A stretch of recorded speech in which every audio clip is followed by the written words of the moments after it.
El submarino, de hermosas líneas hidrodinámicas, no flotaba sobre el mar, parecía levitar. El movimiento de las olas no alteraba su postura, no se balanceaba ni respondía al vaivén del agua. Permanecía inmóvil, sereno, casi indiferente al océano que lo rodeaba. Su superficie relucía bajo la luz solar, reflejando el cielo como si aún no hubiera decidido sumergirse. No se distinguía ninguna entrada visible.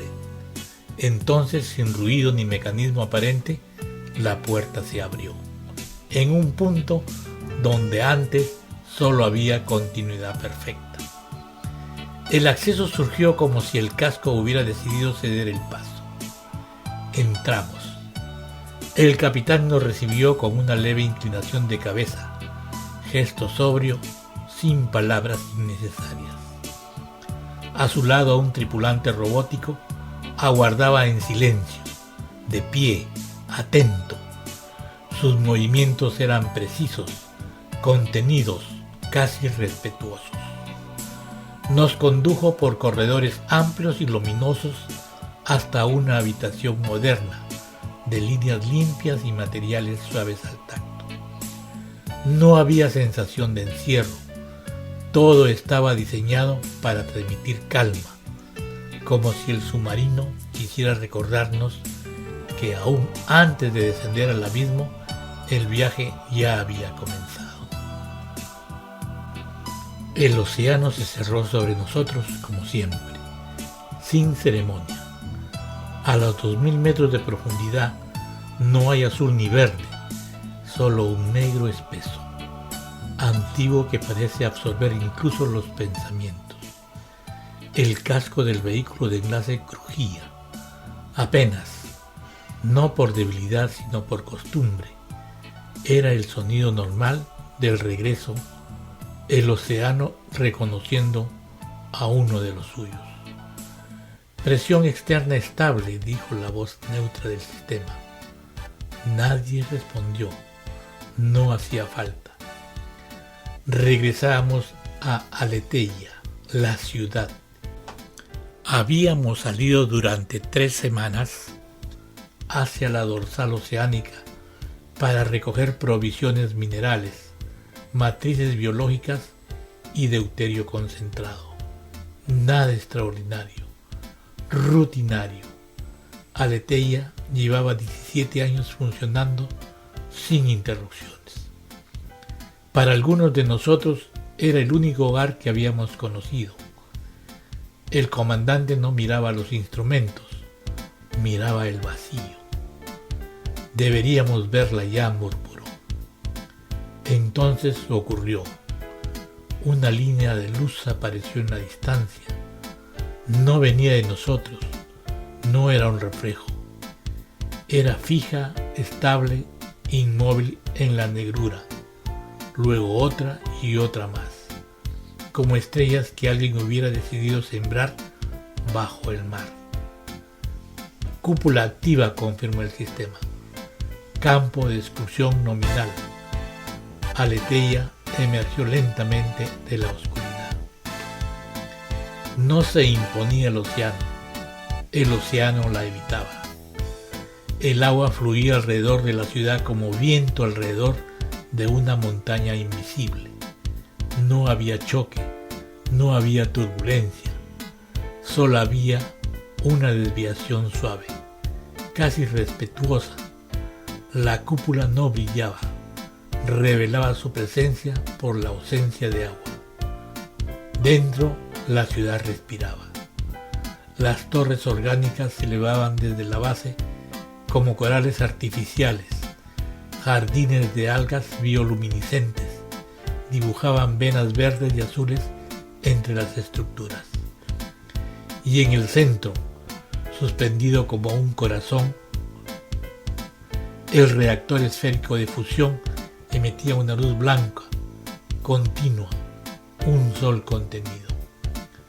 Hogar, susurró alguien detrás de mí. El vehículo atravesó el umbral de la cúpula. Siempre era el mismo instante extraño. el momento exacto en que el casco dejaba de sentir la presión del océano. El silencio cambiaba, no desaparecía, pero se volvía humano.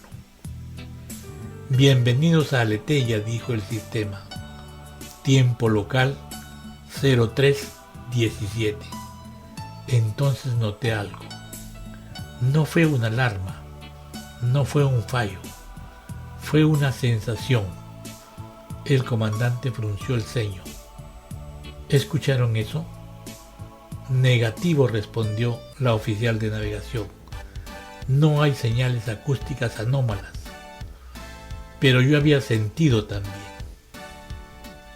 No era sonido, era una vibración profunda, lenta, como si el océano hubiera exhalado y luego se hubiera quedado observando.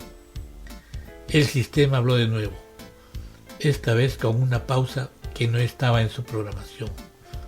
Advertencia, dijo. Fluctuación leve en el campo de exclusión, sector sur. El comandante giró finalmente hacia los instrumentos. Esto no es normal. La ciudad seguía brillando. El reactor seguía estable. La cúpula seguía desviando el agua. Por primera vez desde que Aleteia había sido fundada, tuve la certeza de algo inquietante. No estábamos regresando solos. Aleteia no dormía. Nunca lo había hecho. La ciudad seguía un ritmo propio, distinto al de la superficie. No había amaneceres ni atardeceres, pero el reactor esférico modulaba su emisión lumínica en ciclos suaves, imitando un día interno para las mentes humanas. A esa hora la luz era tenue, como un alma submarina, que nadie había visto jamás fuera de ahí. Caminé por el corredor central mientras el vehículo era desacoplado. El suelo vibraba apenas bajo mis botas. Las bombas del anillo intermedio trabajaban sin pausa, aspirando y expulsando el agua que se filtraba por el casco externo. Era el latido más antiguo de la ciudad. Aleteia respiraba porque nunca dejaba de luchar. En la plaza principal, un grupo de niños flotaba en gravedad reducida, persiguiendo esferas de luz bioluminescente. Sus risas no rebotaban, el material acústico las absorbía con suavidad, como si la ciudad también escuchara. ¿Vienes del exterior?, me preguntó una mujer mayor desde un banco curvo, cultivando un jardín de algas comestibles. Sí, respondí, 3 semanas. Ella asintió con una mezcla de respeto y alivio. Siempre vuelven distintos. No supe qué decir. Tal vez tenía razón. Desde allí podía verse el anillo técnico inferior, separado del área habitable por capas transparentes. Ingenieros se desplazaban lentamente, revisando los emisores de campo de exclusión. Columnas oscuras cubiertas de filamentos que vibraban en frecuencias que el oído humano no podía captar. Uno de ellos me hizo una seña. ¿Sientes eso?, preguntó sin preámbulos. ¿El qué? No, respondió de inmediato. Señaló la cúpula. Desde dentro el campo no era visible, pero el agua exterior sí lo delataba. Pequeñas corrientes anómalas, como si algo intentara aproximarse y fuera suavemente rechazado. El campo está estable, dije. Lo sé, respondió, pero está siendo probado. Esa palabra quedó flotando entre nosotros. ¿Probado? En el nivel científico, la doctora Ishikawa observaba los datos del reactor esférico. El plasma permanecía perfectamente contenido, danzando dentro de su jaula magneto-gravitacional con una armonía que rozaba lo estético. La fusión está limpia, dijo. Ninguna fluctuación energética. Entonces no viene de dentro, comenté. Ella levantó la vista lentamente. Nunca lo hace, dijo. Las amenazas reales siempre vienen del entorno. En las pantallas auxiliares, sensores de precisión y vibración mostraban patrones que nadie había visto antes. No eran aleatorios, tampoco eran mecánicos. ¿Corrientes?, pregunté. No, respondió Ishikawa. Las corrientes no aprenden. El silencio se instaló con más peso que el océano. Horas después, mientras descansaba en mi módulo, ocurrió el primer evento registrado como anomalía cero. No hubo explosión, no hubo alarma general, solo una caída momentánea en la eficiencia del bombeo del sector sur. 3 segundos, suficientes para que el agua presionara donde nunca antes había podido hacerlo. Las luces parpadearon y en ese instante lo sentí de nuevo. La vibración profunda, lenta, intencional, como si alguien muy lejos hubiera tocado la ciudad con cuidado, no para destruirla, sino para comprobar que estaba viva. El fallo del sector sur fue corregido en minutos. Las bombas recuperaron su cadencia. El anillo intermedio volvió a respirar con normalidad y los informes oficiales lo clasificaron como inestabilidad transitoria. Pero nadie que estuviera despierto esa noche creyó en esa palabra. En la sala de observación profunda, las luces estaban atenuadas. El vidrio estructural que separaba la ciudad del océano no era realmente vidrio, sino un compuesto transparente capaz de soportar presiones imposibles. Aún así, mirar a través de él producía una sensación primitiva, la de estar expuesto. La doctora Ishikawa amplió su registro. Esto ocurrió antes de la anomalía, dijo. En la pantalla apareció una serie de gráficos, vibraciones de muy baja frecuencia, casi enterradas en el ruido de fondo del océano. ¿Sismos?, preguntó alguien. Ella negó lentamente. No, los sismos son caóticos. Esto es rítmico. El comandante cruzó los brazos. ¿Una máquina? No, respondí sin pensar. Una máquina no espera. Se hizo silencio. Aletheia había sido diseñada para detectar todo: submarinos, fracturas geológicas, fauna gigante, incluso eventos acústicos producidos por placas tectónicas lejanas. Pero aquello no encajaba en ningún modelo. Es como si algo estuviera escuchando la ciudad, dijo Ishikawa, midiendo su pulso. En ese momento, uno de los sensores externos se apagó. No explotó, no se rompió, simplemente dejó de transmitir. Sensor E47 fuera de línea, anunció el sistema. Última señal registrada: interferencia armónica. ¿Armónica con qué?, preguntó el comandante. El sistema tardó más de lo habitual en responder. Con el campo de exclusión. Eso fue nuevo. Nunca en 17 años el campo había encontrado algo que resonara con él desde el exterior. Amplía la vista del sector, ordenó el comandante. La imagen se abrió. Al principio no vimos nada. Luego, una sombra. No tenía forma definida, no era sólida, no se desplazaba como un animal ni como un objeto. Era una alteración del agua, una región donde las corrientes parecían curvarse hacia un patrón imposible. Eso no es fauna conocida, susurró alguien. La sombra permanecía fuera de la cúpula, a una distancia constante, como si supiera exactamente hasta dónde podía acercarse. Entonces ocurrió algo inquietante. La sombra emitió una vibración. No fue sonido, fue presión. El campo de exclusión respondió con una oscilación mínima, automática, defensiva. Está interactuando con el campo, dijo Ishikawa con voz tensa.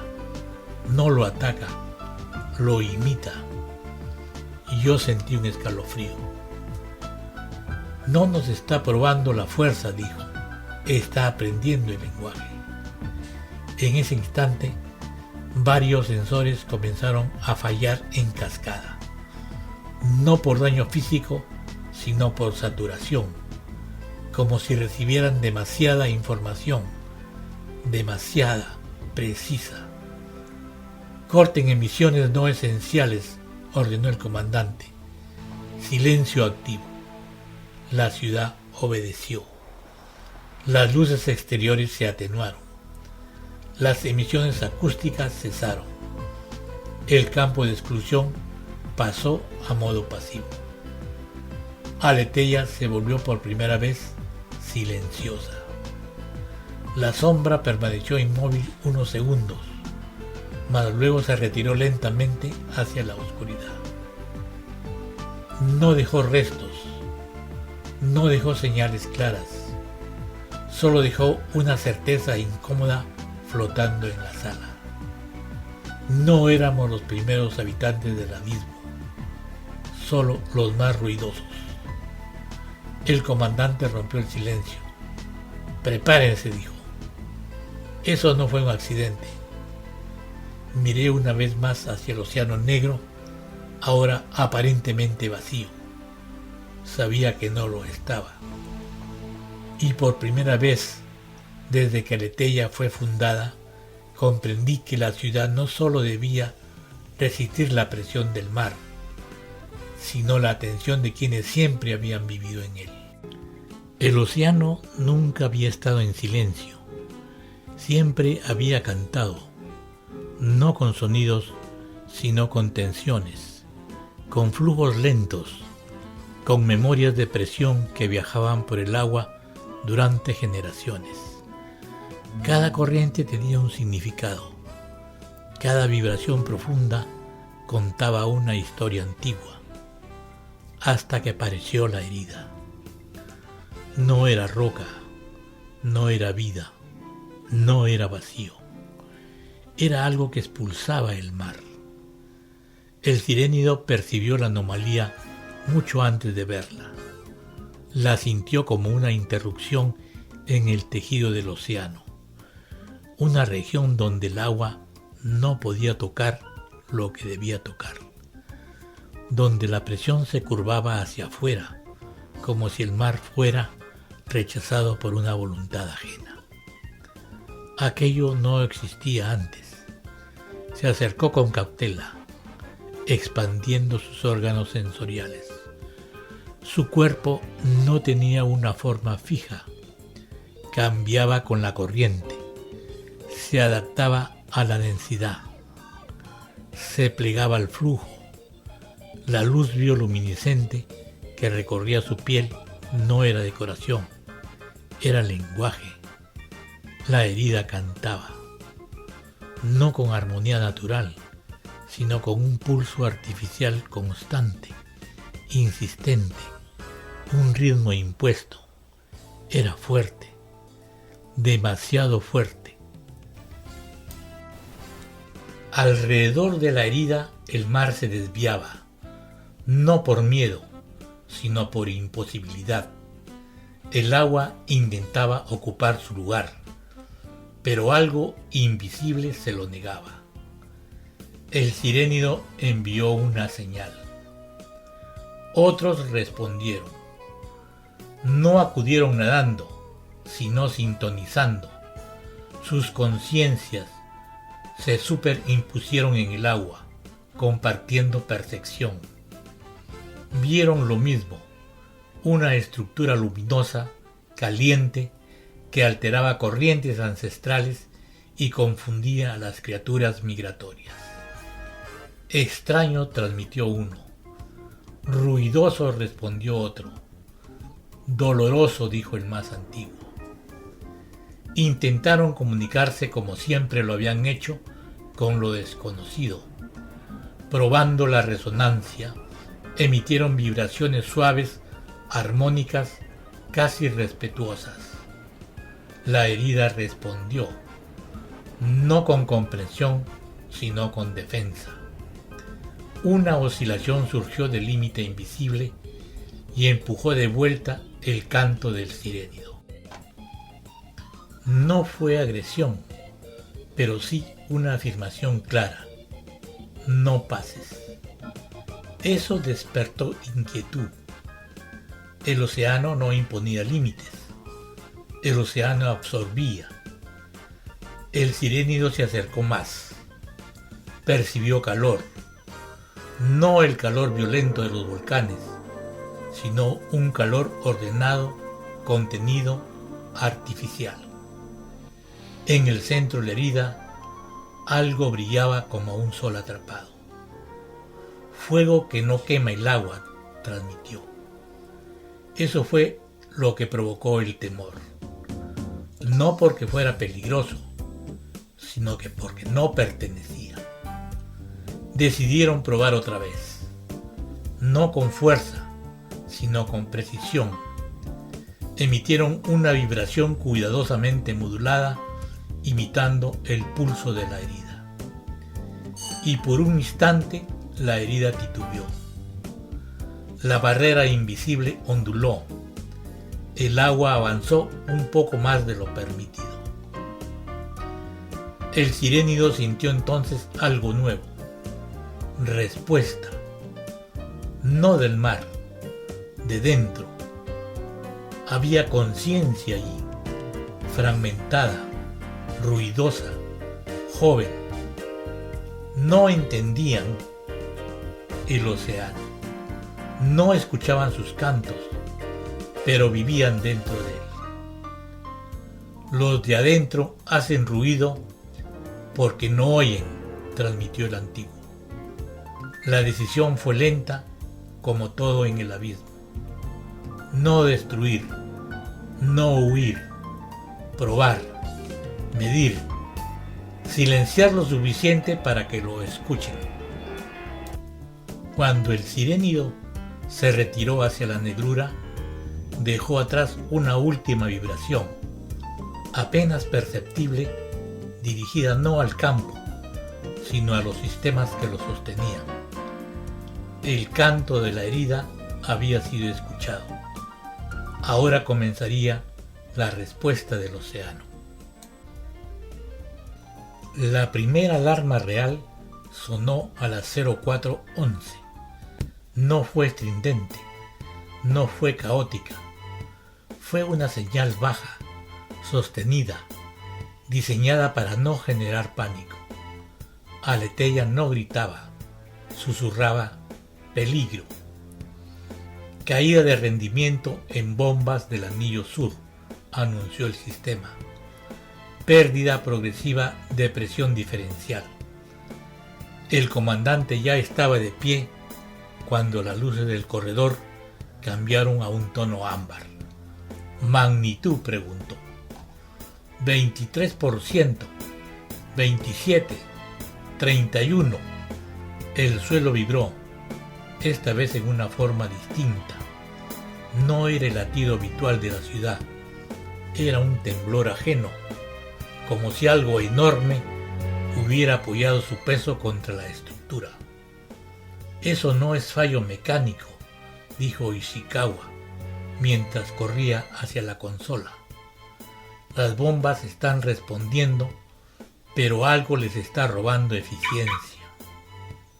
En la pantalla, los gráficos mostraban un fenómeno imposible. El agua en el espacio intermedio no se comportaba como fluido continuo. Formaba patrones de interferencia, zonas donde la presión parecía cancelarse a sí misma. Resonancia, murmuré. Están excitando el agua justo en la frecuencia de trabajo de las bombas. ¿Quién?, preguntó alguien. Nadie respondió. El rendimiento cayó al 40%. Las compuertas automáticas comenzaron a cerrarse entre sectores, no por protocolos de guerra, sino por diseño, aislar para sobrevivir. Sector sur evacuado, dijo el sistema. Tiempo estimado antes de igualación de presión, 8 minutos. 8 minutos antes de que el océano reclamara lo que siempre había sido suyo. Activen el refuerzo del campo, ordenó el comandante. Si aumentamos potencia, advirtió Ishikawa, el campo será más ruidoso. El comandante la miró fijamente. Y si no lo hacemos, el mar entra. La decisión fue inmediata. El campo de destrucción se intensificó. Desde adentro no se veía nada. Desde fuera, el océano retrocedió violentamente, formando turbulencia donde antes había sido deslizamiento suave. Las vibraciones aumentaron y entonces cesaron. El silencio fue absoluto, demasiado absoluto. ¿Qué ocurrió?, pregunté. Ishikawa revisaba los datos con el rostro pálido. Se fueron, dijo. Pero no porque no puedan continuar, levantó la vista, sino porque ya saben que podemos lastimarlos. La presión se estabilizó, las bombas recuperaron rendimiento, el agua volvió a obedecer la ingeniería humana. Aletheia había sobrevivido, pero nadie celebró. En la sala de mando, el comandante apagó la pantalla principal. Esto fue un aviso, dijo, no un ataque. Nos pidieron que bajáramos la voz, dije. Y nosotros respondimos gritando, respondió él. Horas después, mientras caminaba por la cúpula interna, observé el océano deslizándose otra vez alrededor de la ciudad. Todo parecía normal, demasiado normal, pero algo había cambiado. Ya no sentía que estábamos protegidos por la tecnología. Sentía que estábamos siendo tolerados. Y en el fondo del mar, muy lejos de la luz de Aletheia, los sirénidos ajustaban su canto no para derribar la ciudad, sino para decidir si merecía seguir existiendo. El consejo se reunió en la sala central bajo la luz constante del reactor esférico. No era una sala de poder, sino de equilibrio.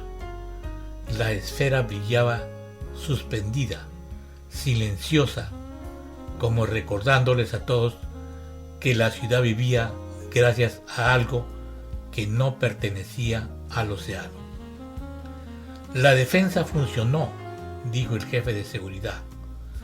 Podemos reforzar el campo, blindar las bombas y aislar sectores críticos. Y volvernos aún más ruidosos, respondió Ishikawa. Esto solo acelera el conflicto. Las voces se superpusieron. Estrategia contra ciencia. Miedo contra responsabilidad. No podemos apagar la ciudad, dijo alguien.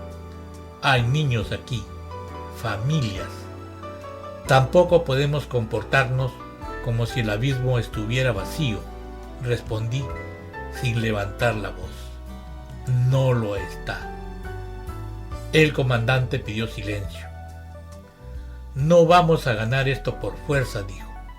Ni ellos tampoco. Si continúan las interferencias, un error de fase y el océano entra. Si respondemos con más potencia, los empujaremos a una escalada que no entendemos. Se giró hacia mí. Tú estuviste en la sala de observación. Dijiste que aprenden. Asentí. Y nosotros emitimos todo el tiempo. Continué. Campos, vibraciones, luz, calor. Somos una baliza permanente en un lugar donde el silencio es lenguaje. Ishikawa se inclinó hacia adelante. Entonces propongo lo contrario. Todos la miraron. Apaguemos todo lo que no es vital, dijo. No como defensa, sino como mensaje. ¿Un apagón?, preguntó el jefe de seguridad. Es un riesgo. No un apagón, corrigió. Un susurro. Horas después, Aletheia cambió. Las luces exteriores se atenuaron hasta quedar en bioluminiscencia mínima. El campo de exclusión pasó a modo pasivo adaptativo. Las emisiones acústicas cesaron casi por completo.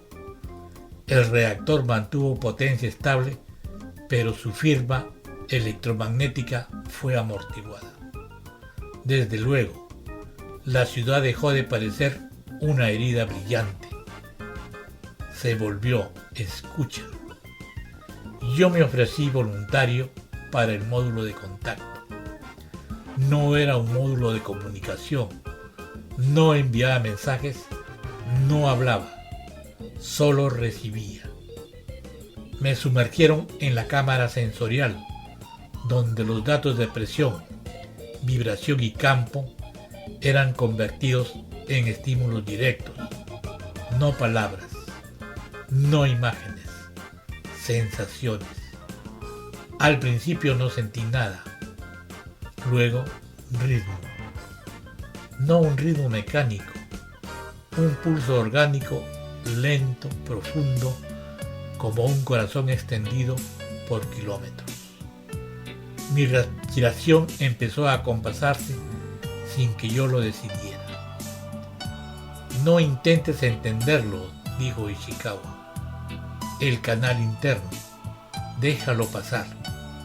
Entonces sentí la presencia, no frente a mí, alrededor, a través. No había hostilidad, tampoco curiosidad humana. Había evaluación, ruido reducido, transmitía el océano sin palabras, aprendizaje iniciado. Las vibraciones se estabilizaron, las bombas del anillo sur recuperaron eficiencia completa, sin refuerzo. Los sensores dejaron de fallar. Aletheia y el abismo estaban por primera vez en fase. Cuando salí del módulo temblaba. ¿Lo lograste?, preguntó el comandante. Asentí lentamente. No nos entienden, dije, pero ahora saben que podemos escuchar. Y muy lejos en la oscuridad, que ningún humano había visto jamás, los irénidos modificaron su canto aún una vez más. No para probar, ni para advertir, sino para decidir si el diálogo continuaría. El océano no respondió de inmediato. Durante días, Aletheia permaneció en su modo más discreto. La ciudad seguía viva, pero ya no se anunciaba, no brillaba, no imponía, existía. Los irénidos no regresaron como sombras ni como amenazas, regresaron como presencias estables, distribuidos alrededor de la cúpula, a distancias variables, formando patrones que los sensores comenzaron a reconocer como deliberados. No es cerco, dijo Ishikawa, es acompañamiento. Las vibraciones profundas ya no interferían con los sistemas. Al contrario, parecían sincronizarse con ellos. Las bombas del anillo intermedio, antes forzadas, ahora trabajaban con menor consumo energético. Están ayudando al flujo, murmuré. Nos están enseñando a no pelear contra el agua. El consejo volvió a reunirse, esta voz sin voces elevadas. No podemos seguir siendo una isla, dijo el comandante, ni una fortaleza. Entonces debemos cambiar, respondí. No ellos. La decisión fue histórica. Aletheia modificaría su diseño original. El campo de exclusión ya no sería una barrera rígida, sino permeable por fases. Las bombas no lucharían contra la presión, sino que la acompañarían modulada por las resonancias del océano profundo. El reactor esférico reduciría su firma energética externa, sacrificando iluminación a cambio de silencio. La ciudad dejaría de ser una herida, se convertiría en una cicatriz aceptada. El día que el nuevo sistema entró en funcionamiento, yo volví al módulo sensorial. Esta vez no estaba solo. Otros humanos se unieron, mentes distintas aprendiendo a escuchar juntas. El océano respondió, no con palabras, no con imágenes, con equilibrio. Sentí el reconocimiento no como aprobación humana, sino como algo más profundo, aceptación ecológica. No éramos dueños del abismo, éramos huéspedes que finalmente habían aprendido a quitarse los zapatos al entrar. Desde fuera, la ciudad cambió de aspecto. Ya no desviaba el mar con fuerza. El agua rozaba la cúpula, deslizándose suavemente como si ambos se reconocieran. Los sirénidos permanecieron no como guardianes, no como vigilantes, como vecinos. Aletheia siguió creciendo, pero no hacia afuera. Creció hacia adentro, en comprensión, en adaptación, en silencio compartido. Y así 2 kilómetros bajo la superficie nació algo que jamás había existido antes en la historia del planeta. Una ciudad humana que no conquistó su entorno, sino que aprendió a vivir en él. Cuando regresé al mirador, observé el océano oscuro. Ya no sentía que alguien nos observaba desde fuera. Sentí por primera vez el mar nos había incluido en su canto.